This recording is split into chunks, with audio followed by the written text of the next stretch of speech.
I was on the elliptical without headphones, which is a violation of gym rule number 1, watching CNBC investigate the new age of Walmart and how associates were headed to Washington, D.C. to lobby for a new bill that would force the corporation to treat their employees as humans and not replaceable cogs. A black man from Miami told reporters he could not afford health care because if that money was taken from his paycheck, his family would be homeless.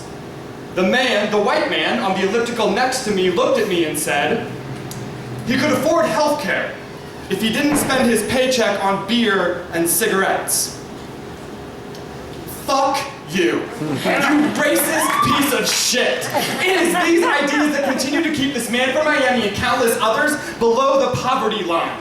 Just because he was not born with the privilege to afford college and live in suburban fucking Wisconsin doesn't mean he smokes a pack a day and drinks beer by the keg. I dare you to raise a family of 3 on minimum wage and your parents. Does your perception of me change?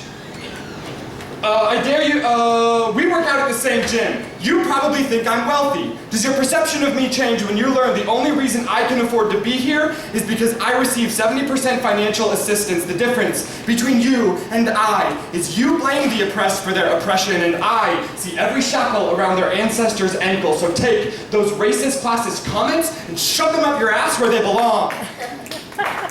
Is what I wanted to say. Instead, I smiled, laughed, and agreed with him. I can't claim to be an ally to people of color and not call this man out on his bullshit. My silence is the beginning of Trayvon Martin's shooting practice, of Black Lives Matter changing to All Lives Matter, of voter suppression, of We Can't Breathe, of Freddie Gray, of Walter Scott, of Eric Harris, of Philip White, of needing a BuzzFeed list to know their names. I can laundry list all the reasons I kept quiet. 1, I never expect to hear racism. 2, I am not quick-witted. 3, I need time to process important events. 4, the rules of small talk confuse me. 5, I am an introvert. 6, I have never confronted racism because of my own skin. 7, this is not the time or place for an education. 8, I never expect to hear racism. Ally. A person who works for social justice from positions of dominance. By this definition, I am not an ally at best. I am a nice white guy. This world is not just.